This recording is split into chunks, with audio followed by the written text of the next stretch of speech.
Hoje eu quero compartilhar com os irmãos sobre o tema Uma Palavra à Família. Uma Palavra à Família. Evangelho de João, capítulo 19, 26 e 27 diz assim. João 19, 26 e 27. Ora, Jesus vendo ali sua mãe e que o discípulo a quem ele amava estava presente, disse à sua mãe: mulher, eis aí o teu filho. Depois disse ao discípulo: eis aí tua mãe. E desde aquela hora o discípulo recebeu Maria em sua casa. Vamos orar. Pai, obrigado pela tua palavra. Ó Deus, abrimos o nosso coração, queremos ouvir a tua voz. Fala conosco, fala ao coração de cada mãe, mas fala também ao coração de cada filho nesta noite aqui, Senhor, e ministra a tua santa palavra no nosso coração para nossa edificação, em nome de Jesus. Diga amém. Diga para quem está do seu lado assim: você está no lugar certo, na hora certa, com as pessoas certas, e Deus tem uma palavra para a sua vida. E você que nos acompanha online também, Deus abençoe você, abra o seu coração, Deus quer falar contigo. Na cruz do Calvário, Jesus pronunciou 7 sentenças. Cada sentença dessas tem uma mensagem muito forte para o nosso coração. A primeira sentença, nós vimos aqui, foi uma palavra de perdão. Quando ele olha aquela multidão lá embaixo e diz: Pai, perdoa-lhes, porque não sabem o que fazem. Depois nós vimos a segunda sentença proferida pelo Senhor Jesus, que foi uma palavra de salvação. Essa sentença é pronunciada ao ladrão que está à sua direita, e ele diz: hoje mesmo estarás comigo no paraíso. E aquele homem é salvo por um triz, né? No último minuto da sua vida, e ele parte, mas parte salvo. Depois nós vimos a palavra de abandono. Quando Jesus na cruz, ele faz uma intrigante declaração, que é também uma oração, quando ele diz: Eli, Eli, lama sabachthani, que quer dizer: Deus meu, por que me abandonaste? E nós vimos que foi o único momento em que o pai e o filho se separaram, por causa do pecado de toda a humanidade que estava sobre ele, conforme diz o apóstolo Paulo aos Romanos: ele se fez pecado, para que através da sua morte, nós nos tornássemos justiça de Deus. Ouça, Jesus não se tornou pecador, ele se fez pecado, ele tomou o nosso lugar de pecado, para que nós fôssemos reconciliados com o Pai, amém? Na semana passada nós vimos a palavra de justiça. Na palavra de justiça é librada: tenho sede. E ao invés de receber água, ele recebe o quê? Vinagre. E nós vimos que há 2 momentos na palavra de Deus, onde ele tem sede, uma com a mulher samaritana, e outra ali naquele momento da cruz. E na primeira vez a mulher não lhe dá água, mas Jesus é saciado quando aquela mulher é alcançada pela graça do Senhor, e ela é salva, porque a sede que Jesus tem é a sede de vidas, amém? E essa mesma sede que nós temos que ter. Então, você que está aí empenhado, convidando, escrevendo, ajudando financeiramente, para que pessoas possam estar nesse próximo encontro. Olha quanta mobilização aconteceu com as nossas irmãs aqui, levantando recursos, para levar essas centenas de crianças semana que vem, ao encontro com Deus. Quando você faz isso, você está saciando a sede do Senhor Jesus, que é a sede de salvação de vidas, amém? Hoje nós vamos inverter a ordem do livro, e ao invés de falar de uma palavra de vitória, que vai ser a última palavra, nós vamos falar de uma palavra família. Por quê? Porque hoje é dia das mães, e a gente quer falar para as mães, para os filhos, para toda a família. Na verdade, essa aqui foi a 3ª sentença pronunciada pelo Senhor Jesus na cruz do Calvário. O evangelista João relata que ele está crucificado, e ao pé da cruz encontra-se a sua mãe e o seu discípulo mais íntimo, o apóstolo João. E Jesus olha para sua mãe embaixo na cruz e diz assim: mãe, eis aí o teu filho. filho, eis aí a tua mãe. E aqui nós temos algumas lições importantes para nós, porque nós aprendemos que a vida cristã não é apenas o cumprimento fiel de deveres religiosos. A vida cristã passa também pelo cuidado com a nossa família, pela consideração, pelo respeito a pai, mãe, irmãos, todos aqueles que fazem parte da família e na sociedade onde Deus tem nos colocado. Então, Jesus cumpriu, enquanto criança, enquanto jovem, enquanto adulto, seu papel de filho. Honrou mãe, honrou pai. E agora nós encontramos ele na hora da sua morte. E é interessante porque ele está sentindo dores profundas. Ele está com a sua alma angustiada. Ele está com as suas costas laceradas, as suas mãos presas, os seus pés trespassados. Mas ele está ali preocupado com a família, está preocupado com a sua mãe.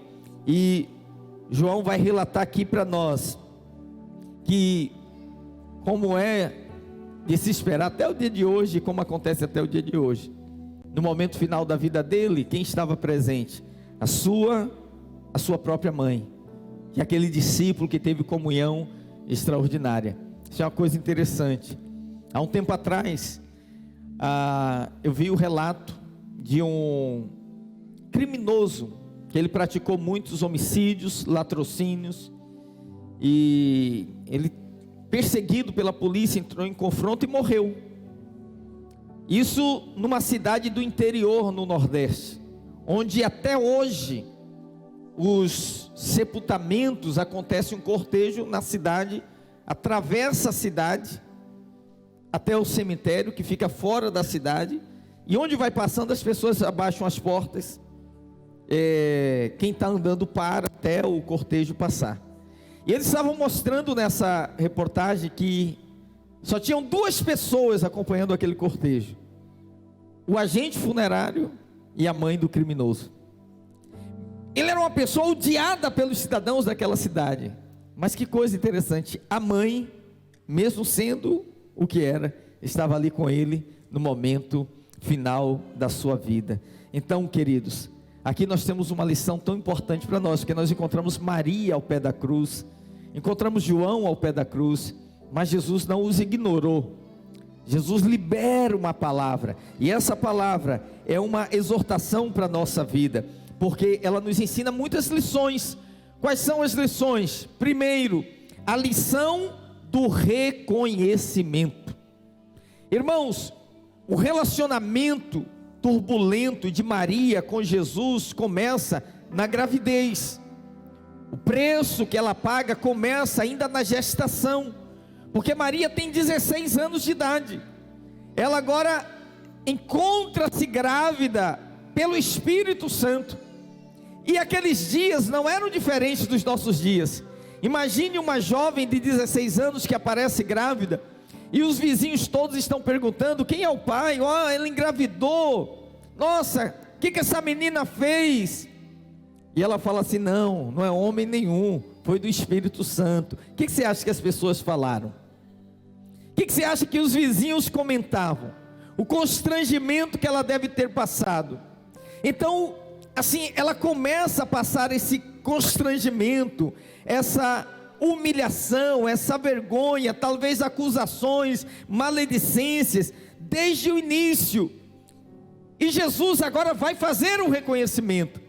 O Senhor cresceu sob os cuidados da sua mãe, do seu pai, durante a sua infância, durante a sua adolescência, e Maria criou Jesus sabendo do seu fim, porque a Bíblia diz que quando ele completou 8 anos de nascido, ela sobe ao templo e leva para consagrá-lo. Era o costume judaico. E Simeão, o profeta que está no templo, pega a criança nas mãos, apresenta ao Senhor e fala para ela o que seria daquela criança, e que o fim dele seria a morte, que ele veio como Messias enviado, que ele era o Salvador. E ela conhecia, como uma boa judia, conhecia as profecias, sabia para que ele estava destinado. 33 anos se passam, está ela ali diante da cruz, Imagina o coração da mãe, aquelas mãozinhas que ela tantas vezes acariciou, estavam ali pregadas na cruz. Aqueles pezinhos que ela ensinou a andar, que ela massageou tantas vezes, agora estavam ali transpassados por cravo. A sua fronte, que tantas vezes ela beijou, tantas vezes passou a mão, agora tinha ali cravada uma coroa de espinhos. Como está o coração dessa mãe, irmãos? Todos tinham abandonado o Senhor Jesus, todos tinham ido embora, até mesmo os seus discípulos não estavam com ele naquele momento. E aqui nós vemos o coração, a atitude, o espírito da mãe, porque mãe é assim, ela é a primeira a levantar para preparar o filho para a escola, para preparar o café, cuidar do uniforme. E quando o filho cresce e começa a sair, ela é a última a dormir. O pai deita e dorme, a mãe não, a mãe fica acordada. Ela quer ouvir o barulho da porta abrindo, ela quer ter certeza que o filho voltou para casa, que chegou para casa. E quantas mães, eu creio que todas, já passaram noites acordadas por causa dos seus filhos. Queridos, amor dos pais é um amor mal compreendido muitas vezes. Esse amor é um amor que dá muito e nada espera em troca, e por causa disso muitos filhos não compreendem. Então eu quero falar agora especialmente para os jovens, quero falar para os adolescentes que estão aqui, porque há coisas que você só vai entender quando alguém pegar um pedacinho, ser humano, pequenininho, colocar nos seus braços e dizer assim: ó, está aí o seu filho, está aí a sua filha. Aí muda o coração, muda a maneira como você enxerga a vida, muda a sua percepção. Nenhum filho, até se tornar pai, entende o quanto que um pai e uma mãe ora pelo filho, quantos clamores que faz, quantas bênçãos que libera. Muitos filhos, quando chegam à adolescência, à juventude, eles começam a ignorar os pais. Ah, meu pai está ultrapassado, minha mãe não sabe de nada, não enche, eu sei o que eu quero, eu já tenho 18 anos, né? Eu já sei da minha vida. E às vezes começa a dar mais valor aos conselhos da rua, de amigos, do que de pai e mãe. E a gente que é pai e mãe, que já foi filho e sem ser pai, sem ser mãe, sabe que ninguém na face da terra quer tanto o nosso bem quanto nosso pai e a nossa mãe, sim ou não? Então você não acha que às vezes nós somos injustos com os pais? O pai geralmente ele sonha para si, a mãe sonha para si. Quando o filho nasce, ele abre mão do seu sonho para viver o sonho do filho, entendeu? Se ele estudou, ele estudou. Se ele não estudou e tiver a opção do filho estudar e dele estudar, a escolha já está feita, entendeu? Ah, eu não fiz faculdade, mas meu filho tem a oportunidade de fazer, ele vai fazer. Isso aí é qualquer pai. Então às vezes nós somos injustos com os pais, porque não entendemos o quanto que eles deixam de fazer coisas por causa de nós. Quantos pais que passam dificuldades porque querem dar o melhor para os seus filhos, quer dar a melhor escola, a melhor roupa, o melhor calçado, as melhores férias, a melhor alimentação. E queridos jovens, eles fazem isso com muita alegria, porque querem ver o seu sonho realizado, quer ver você ter sucesso na vida, quer ver que você está bem, quer ver que você deu certo. E lá na cruz, ao pronunciar aquelas palavras: mãe, eis aí o teu filho, filho, eis aí a tua mãe, o Senhor Jesus estava nos dando uma grande lição. Qual a lição? Precisamos reconhecer aqueles que deram a vida por nós. Amém, queridos? Lá na cruz, na hora da morte, Jesus, ele atribui um valor à figura materna. Agora, obviamente que isso aqui não é como muitas mentes religiosas entendem, que muitas pessoas que caminharam em determinadas religiões creem que quando Jesus falou: filho, eis aí a tua mãe, ele teria colocado Maria como mãe de todos os homens, dando a ela a posição de intercessora entre Deus e os homens. Mas de fato isso não aconteceu. Isso é um grande equívoco. Jesus estava preocupado com o quê? Com a subsistência dela, porque a essa altura Maria era viúva, José já tinha morrido, Jesus era o responsável, era o filho mais velho. Ela tinha mais 6 filhos e filhas, né?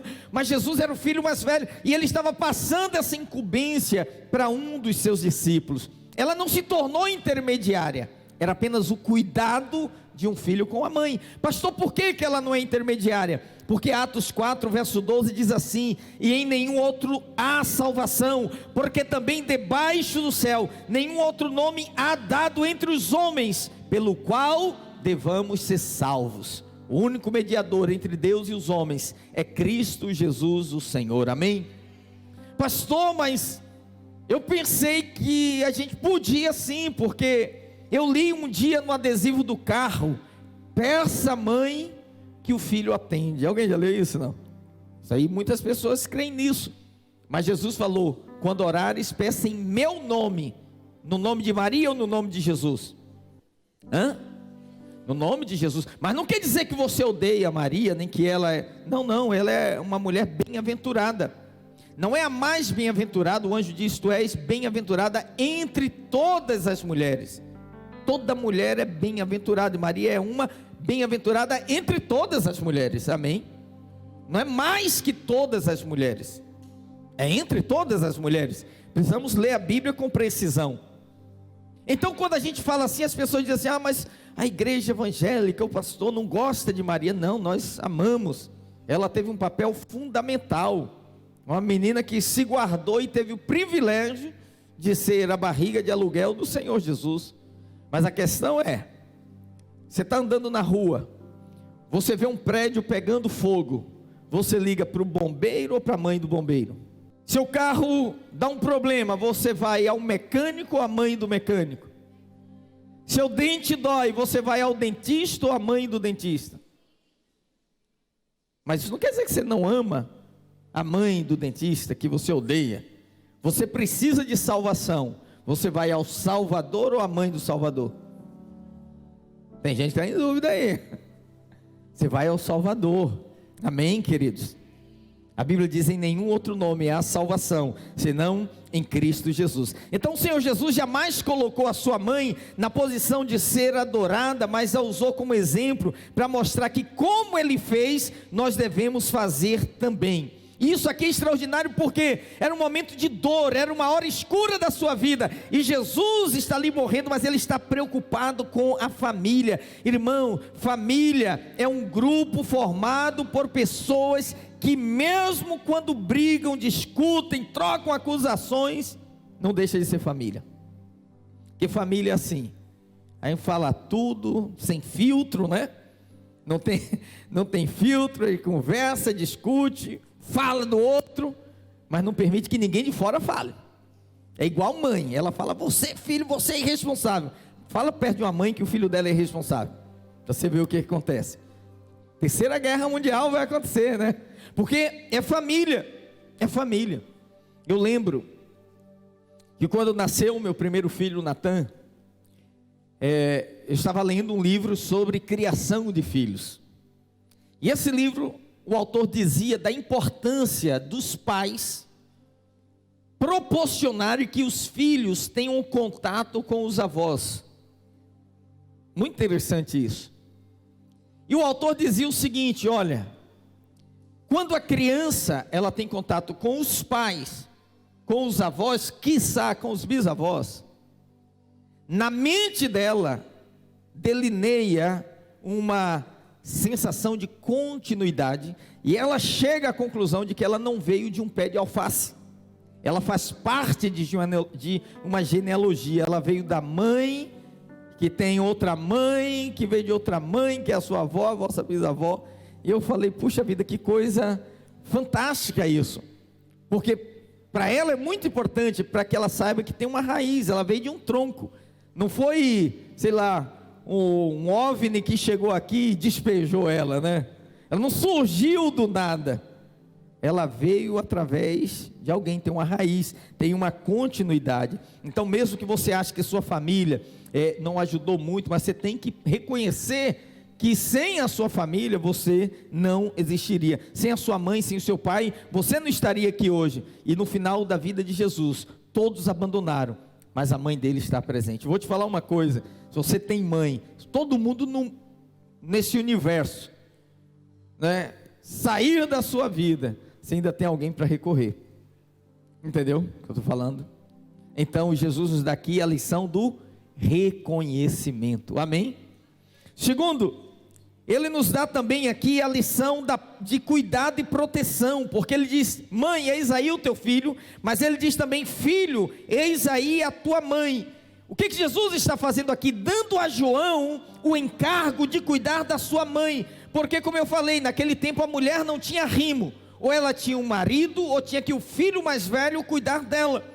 Então, apesar de Jesus ter tido outros irmãos, naquela época, Jesus pega João, que era um amigo íntimo, que andou com ele, que esteve com ele mais presente na sua vida do que todos os demais apóstolos, e era íntimo da família.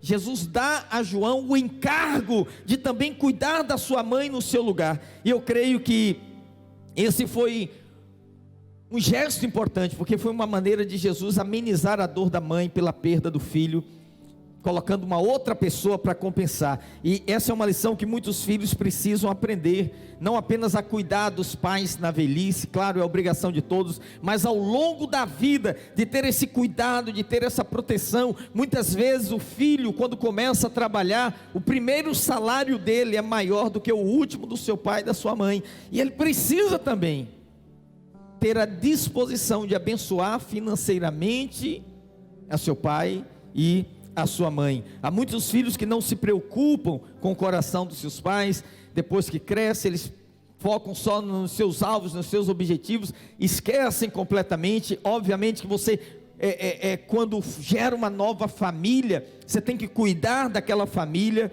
mas muitas vezes você precisa por um cuidado que o Espírito Santo coloca no seu coração, ter aquele zelo também de se assegurar que está tudo bem, que naquilo que você pode servir, naquilo que você pode ajudar, você vai fazer.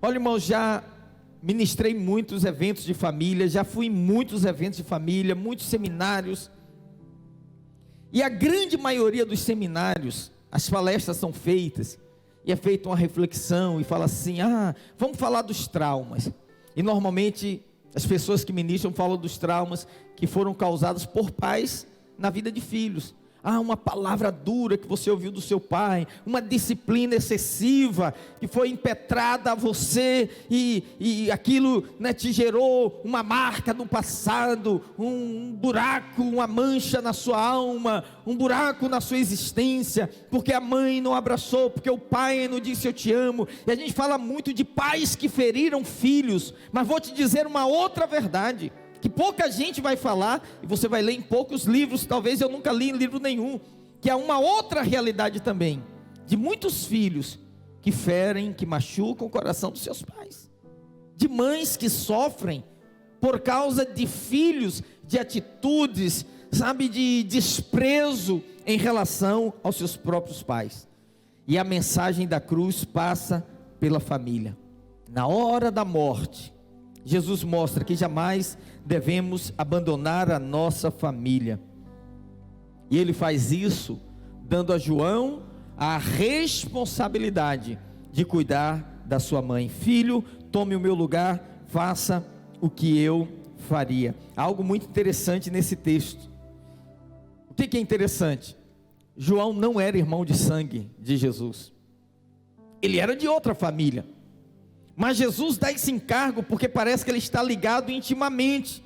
Ele se tornou tão íntimo da família que ele recebe essa missão, essa incumbência. Por isso, nós temos que reconhecer que há pelo menos 3 possibilidades de famílias que Deus coloca na nossa vida. Primeiro é a família onde nós nascemos. Quer tenha sido uma família funcional ou disfuncional, uma família estabilizada ou confusa, turbulenta, uma família com pai e mãe, ou só a figura do pai, ou só a figura da mãe. Mas deixa eu te falar, mesmo que você não tenha nem conhecido a família de onde você veio, sem essa família, você não estaria aqui. Sem esse pai, sem essa mãe. Então, se em algum momento você tem a oportunidade, oportunidade de conhecer e de ajudar, esse é um dever sagrado que Deus coloca sobre nós, a nossa família natural, de onde nós nascemos, amém? A segunda família são aquelas pessoas que Deus coloca na nossa vida depois que nós nascemos. Você sabe que muitas vezes, por um processo de adoção, mas muitas vezes não é uma adoção oficial, são pessoas que se tornam pais, pessoas que se tornam mães, pessoas que se tornam irmãos para nós, que nos acolhem, nos abraçam, às vezes em períodos específicos da nossa vida, porque Deus, quando quer abençoar você, Ele coloca uma pessoa na sua vida, sabia?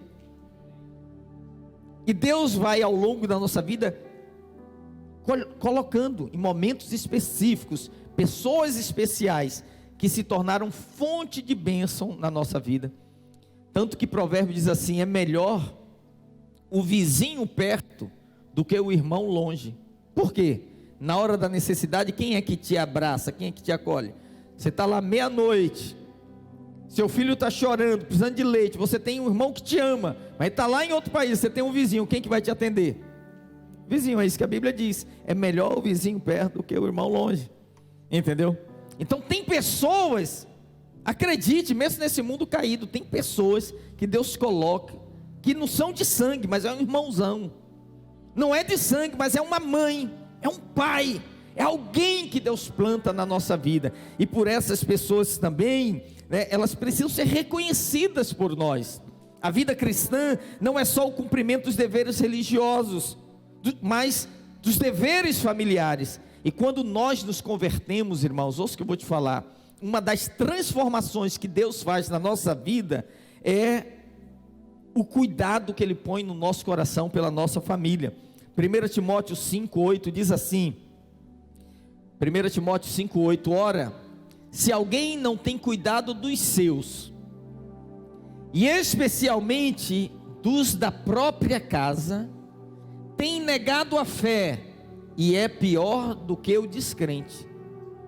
Quer dizer, olha o que a Bíblia está dizendo, você tem que cuidar dos seus, mas principalmente aqueles que moram debaixo do mesmo teto, esse tem que ser um cuidado especial, porque ele diz que se você negligenciar esse cuidado, é como se você estivesse negando a fé, porque a fé cristã nos leva a esse cuidado e proteção com a nossa família. E ele diz que se compararmos, até nos tornamos piores do que os incrédulos. Por quê? Porque tem pessoas que não conhecem Jesus, todavia têm cuidado com a sua família. Entende o que eu estou falando? Vocês estão entendendo? Então essa é uma família que nós temos que demonstrar cuidado. E a terceira família, sabe quem é? Está bem do seu lado aí, a família de Deus. Os irmãos em Cristo Jesus. Quando nós nos convertemos, Deus nos dá uma família, sabia disso? Quem é a família? Os seus líderes, os seus irmãos caminham contigo. Um dia Pedro perguntou assim para Jesus: Senhor, eis que deixamos tudo e te seguimos, que recompensa teremos? Sabe qual foi a resposta de Jesus? Não há ninguém que tenha deixado pai, mãe, irmãos, mulher, terreno, por amor de mim e do Evangelho, que não receba nessa vida 100 vezes mais, em pais, mães e irmãos. Então dentro do contexto da igreja, você pode ter essa família, você pode ter pessoas que vão ser pais para você, que vão ser mães para você, espirituais, que vão, irmãos então são muitos, que Deus planta na nossa vida. E se você não tiver essa visão, você se priva, porque irmãos, entenda, todos que estão aqui nessa noite, seja você membro da igreja ou não, Deus não quer que você venha ao culto, sente aqui, termina o culto e vá embora. Não, é família. Abraça os irmãos, conversa com ele, pergunta como está, tira 5 minutinhos. No final do culto, fala para ele: irmão, quero pagar um lanche para você hoje, que eu quero conversar 5 minutos com você. Entendeu? E aí senta por um momento, dá um abraço. Isso é importante, você não pode se privar disso, porque é uma família que Ele deu a você. E na hora da morte, Jesus adverte a cuidar da família. Por isso precisamos ser amorosos com os nossos irmãos, precisamos ser mais família, precisamos ser mais amigos, precisamos nos cuidar melhor. Gálatas capítulo 6, verso 7, diz assim: então, enquanto temos oportunidade, façamos o bem mas principalmente a quem? que é o doméstico? O doméstico é o da casa. Muita gente nem entende isso, mas eu já expliquei aqui algumas vezes e vou aproveitar o momento para explicar mais uma vez.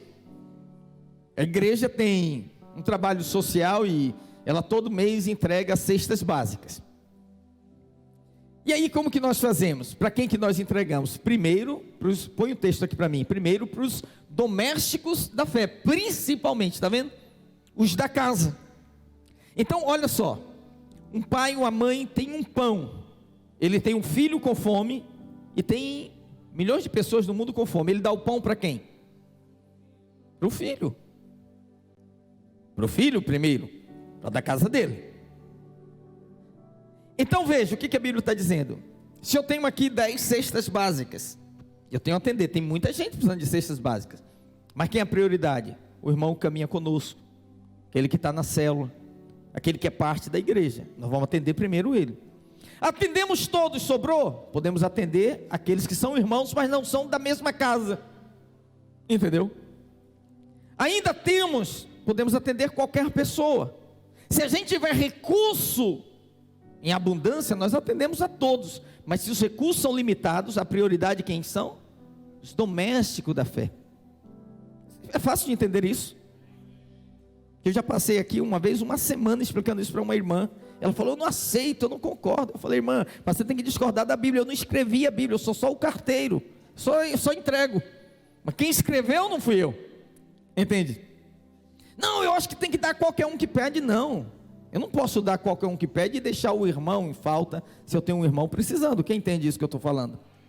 Não é verdade? É assim? Então ele diz, principalmente os domésticos da fé. Por quê? Agora você vai ter um rema de Deus. Os laços familiares em Cristo Jesus são mais profundos do que os laços de sangue. Por quê? Seu irmão de carne, a sua família de carne, se ele não for salvo, ele só é seu irmão por essa vida. Mas seu irmão em Cristo, ele é seu irmão hoje e vai ser seu irmão por toda a eternidade. Nem sua esposa, seu cônjuge, não será seu cônjuge na eternidade, porque o casamento é encerrado com a morte. Todo mundo conhece os votos do casamento que são bíblicos, até que a morte os separe. Isso significa que se uma pessoa foi casada 20, 30, 40 anos ou mais, se um dos cônjuges morrerem, um só, não é? O outro está livre para casar no dia seguinte. Sério? Eu sei que as pessoas ficam assim, não, mas insensibilidade. Não, não é, isso é bíblico. Isso é bíblico. Ele pode no dia seguinte, pode casar novamente, porque aquele laço encerrou, a morte encerra. Agora irmão em Cristo não encerra. Você é irmão aqui e vai ser irmão na eternidade. Agora eu vou falar. Eu não gosto do irmão, mas ele vai para o mesmo céu que você, e você vai bater com ele lá toda hora. Então aprenda a gostar agora, entendeu? Fala para o irmão que está do seu lado, irmão, você tem que gostar de mim, porque a gente vai passar a eternidade junto, entendeu? Não tem como. Você não tem como chegar lá no céu e falar, fulano não está aqui, não vou ficar não, você vai ter que gostar dele. Amém? Então vamos pedir ao Senhor que enche o nosso coração de amor, de graça, de paixão pelos nossos irmãos, pela igreja. Tem uma música do Ademar de Campos que diz assim, eu sou grato por tudo que tenho, o tesouro maior deste mundo me foi dado como herança verdadeira, maior prova de um amor tão profundo. Aí ele diz assim, tenho vida, alegria em todo tempo, tenho amigos, família, muitos irmãos. Olha em volta de você, quantos irmãos. Você está feliz de ter amigos, família, muitos irmãos? Isso é o que Deus nos dá na igreja, família, amigos, muitos irmãos. Pastor, mas tem irmão que é chato. Toda família tem irmão chato, mas não deixe de ser seu irmão. Mas tem irmão que é lento. Toda família tem um que é lento e tem um que é apressado. Tem um que gosta de falar e tem outro que é calado. Mas é irmão, você não pode abrir mão. Entendeu? Então você tem que acostumar, irmão, não somos iguais, entendeu? Somos diferentes, mas somos irmãos, somos igreja, somos família, não abrimos mão disso. Eventualmente podemos ficar chateados uns com os outros, sentamos e resolvemos, porque não temos como nos separar dessa irmandade. Amém? Você louva a Deus pela vida dos seus irmãos? Então fala para quem está do seu lado: irmão, muito obrigado, porque você é parte da família de Deus, você é meu irmãozão, você é uma irmãzona para mim, amém? Vamos dar um aplauso ao Senhor em gratidão por essa família, aleluia, glória a Deus, glória a Deus, glória a Deus. Terceiro, nós aprendemos aqui a lição da gratidão, diga gratidão. A pior coisa que existe na face da terra chama-se ingratidão. Olha quantas pessoas já perderam a noite, já ficaram aborrecidas semanas inteiras, romperam relacionamentos por causa de ingratidão. Pessoas ingratas são amargas, pessoas ingratas são azedas, pessoas ingratas são difíceis de relacionar. Pessoas ingratas são infelizes, pessoas ingratas se tornam desequilibradas. E aqui nos momentos finais da vida de Jesus, ele lembrou de fazer um gesto de gratidão para sua mãe. Tudo que Jesus fez, irmãos, ele estava dando um exemplo. Ele disse: eu estou fazendo para ensinar para você como você também deve fazer. E esse gesto de Jesus, ele confronta fortemente a nossa vida. Porque se alguém nesse mundo, que é o tempo todo vítima de ingratidão, esse alguém é a mãe. Saiu numa revista uma reportagem sobre mães, e o autor dizia o seguinte: olha, se um pai dá banho no filho, joga esse filho para cima, não é? Brinca com esse filho, ele é um paizão, mas a mãe faz isso todo dia. E na mente das pessoas é o que? Não fez mais do que a sua obrigação.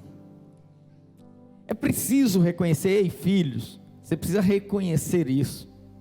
Você sabe, desde pequeno, eu ensinei meus filhos a respeitar a minha esposa. Eu nunca permiti que eles levantassem a voz lá em casa, batessem porta, absolutamente, nunca permiti. Desde pequenininho. E todas as vezes que eu ia viajar, hoje eu não preciso mais falar, porque eles já sabem isso de cor e salteado. Eu falei: olha, eu estou viajando, sua mãe está ficando em casa, respeite ela. E eu falo para eles: antes de você chegar, ela já estava, e depois que vocês forem embora, ela vai continuar. Ela é a rainha do lar, respeite a sua rainha. E eu fazia eles repetirem isso, eles cresceram repetindo isso.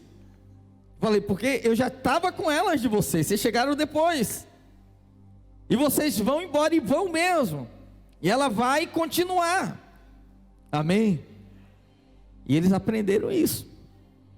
Muitas vezes o filho vai crescendo e ele esquece, irmão, e aí deixa de agradecer, porque na mente dele ele diz assim: ah, não fez mais do que obrigação. Tem filho que fala assim: eu não pedi para nascer, foi você que me trouxe ao mundo. Mas a mãe é um ser extraordinário. A mãe é o seguinte: se tiver 2 pedaços de bolos e ela tiver 2 filhos, ela se antecipa e diz: não, eu não estou com fome. Ela dá um para um, dá um para outro, ela não come. Não pode, eu não quero não. Ela abre mão para poder suprir o filho. Então esse é um tipo de sacrifício, é um tipo de renúncia que dificilmente é contado, mas vai muito mais do que isso, porque muitas mães, por exemplo, elas abrem mão do direito de estudar para ver o filho graduado numa faculdade e se orgulha. Eu pergunto: quantas pessoas celebram a sua vitória como a sua mãe? Você tem uma grande conquista, muitas pessoas ficam com inveja. Ah, tá, parabéns, viu? A mãe não, a mãe ela fica orgulhosa, diz: meu filho está formando, meu filho agora comprou um carro, meu filho agora foi trabalhar não sei aonde, meu filho viajou para fora do país. A mãe fala isso, né? Quantos falam isso? Esse é o coração da mãe. Então é uma coisa intrigante que muitas vezes uma mãe analfabeta, mas ela fica feliz de que o filho é graduado numa faculdade.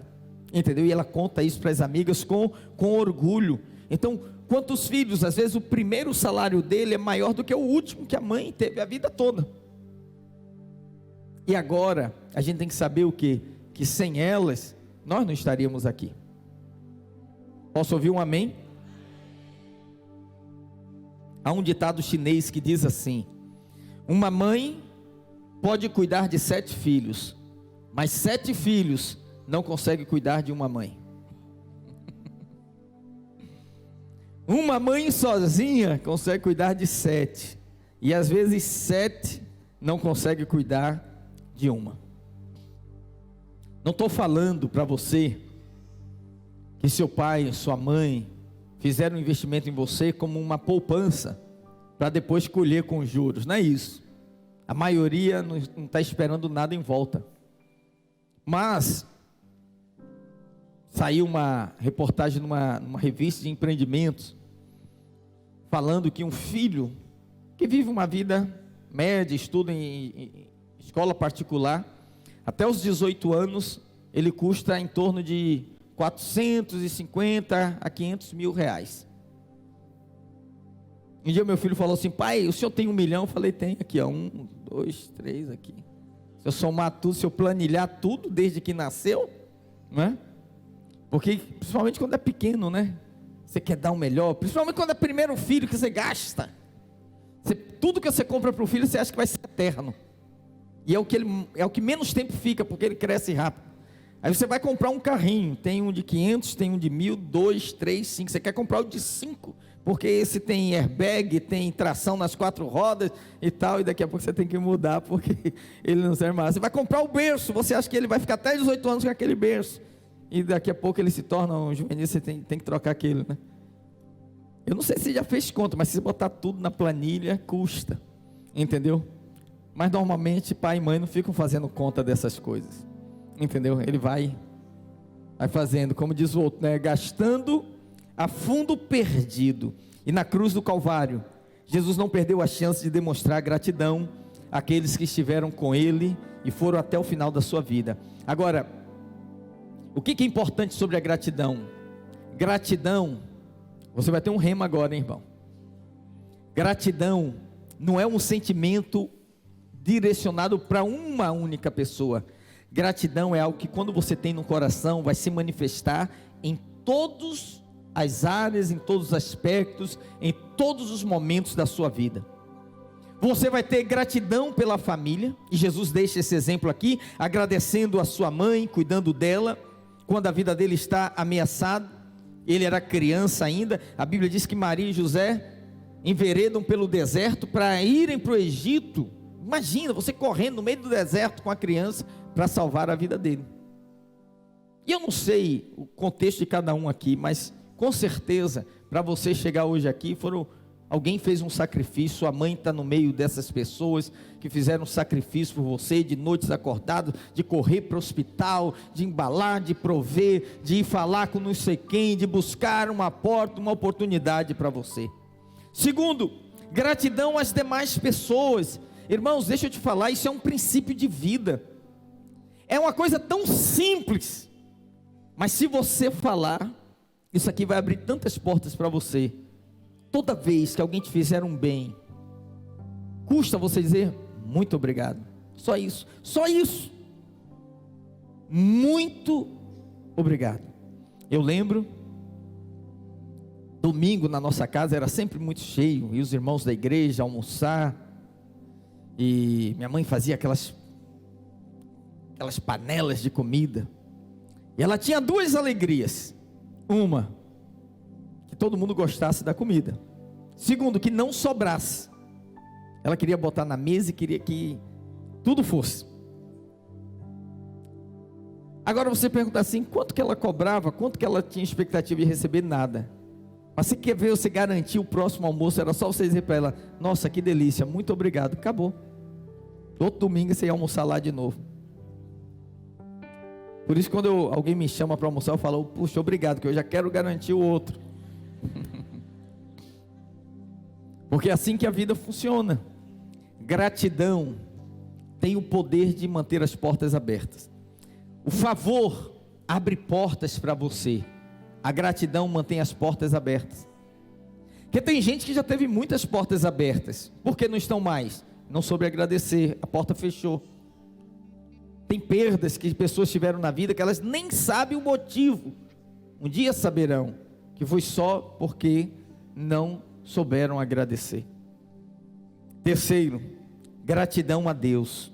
A vida de Jesus, ela foi permeada de gratidão. Você vai ler a biografia de Jesus, tudo que Jesus fazia, Jesus agradecia, e ele vai deixando os princípios para nós. Por exemplo, quando ele vai multiplicar pães e peixes, era muita gente, pouco alimento. A Bíblia diz, tendo ele pegado os 5 pães e os 2 peixinhos, ergueu aos céus e disse: Pai, graças te dou. Quando ele disse graças te dou, o que aconteceu? O alimento multiplicou e alimentou aquela multidão inteira. Diga comigo assim, olha, gratidão gera multiplicação. Quando você recebe o seu salário e diz: Senhor, muito obrigado, Deus vai multiplicar na sua vida. Quando você recebe já reclamando, isso não dá para nada, o que eu vou fazer com isso? Pronto, você mesmo já está fechando as portas para você. Quando você pega o alimento e diz: Senhor, obrigado, obrigado pela provisão na minha mesa. Você pode ter certeza, quando você sentar novamente vai ter alimento. Todo dia vai ter pão, vai ter feijão, vai ter arroz, vai ter carne, vai ter aquilo que você deseja. Porque o povo lá tem um rabino judeu que ele diz uma coisa interessante. Ele diz que aquele maná que Deus mandava no deserto, ele chegava no paladar do povo hebreu com o gosto da comida que ele mais gostava. Você sabe o que significa a palavra maná? Maná significa: o que é isso? É uma expressão de surpresa. Maná, maná, o que é isso? O que é isso? Ah, eu estou com vontade de comer uma batata frita. Pegava, maná, maná, maná. Eu quero uma bisteca de porco. Eu quero uma costela com agrião. Eu quero um bife à parmegiana, um arroz com açafrão, um bacalhau às natas, o que você desejava. Ele incorporava aquele sabor na sua boca, porque o povo ficou 40 anos sendo alimentados, né, pelo Senhor. Você agradece o alimento quando você vai almoçar, quando você agradece e fala: Senhor, muito obrigado. É só isso, não é oração longa não é para botar a oração em dia não, é só dizer: Senhor, obrigado. Essa é a provisão do Senhor na minha vida, só isso já é o suficiente. Nós vemos na Bíblia que quando Jesus vai ressuscitar Lázaro, antes de ressuscitar, ele falou assim: Senhor, graças te dou, porque tu sempre me ouves.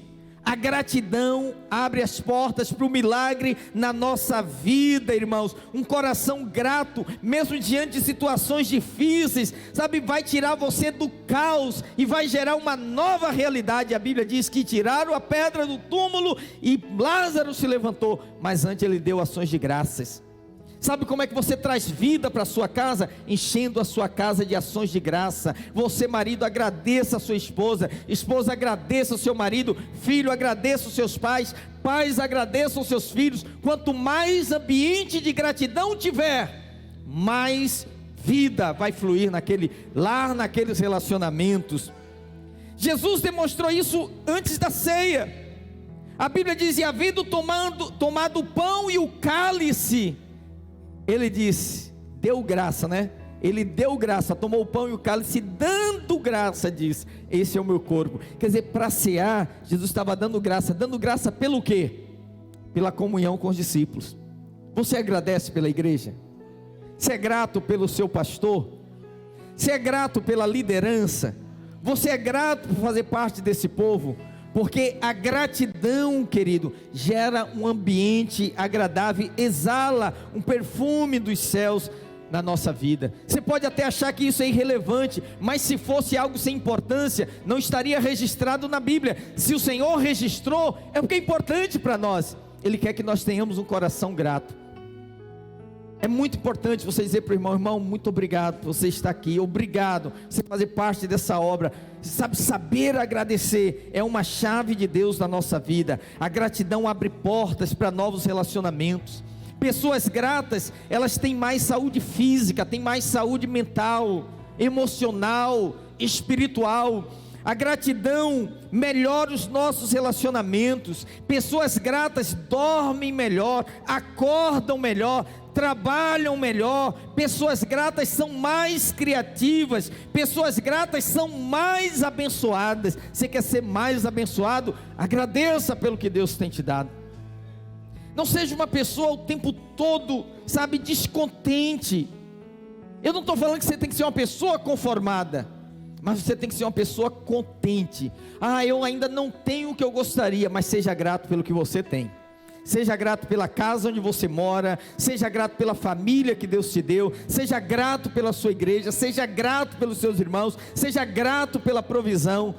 A gratidão vai mudar a sua vida. E na cruz do Calvário, Jesus ali nos deixa essa lição, cumprindo o seu papel de filho, mostrando gratidão à sua mãe por tanto cuidado e confiando-a ao seu discípulo mais íntimo. Hoje o Senhor nos dá a mesma missão, irmãos, e se nós queremos seguir nos passos de Jesus, nós temos que aprender a lição do reconhecimento, a lição do cuidado e proteção, mas sobre todas as coisas, a lição da gratidão. Amém? Vamos ficar de pé.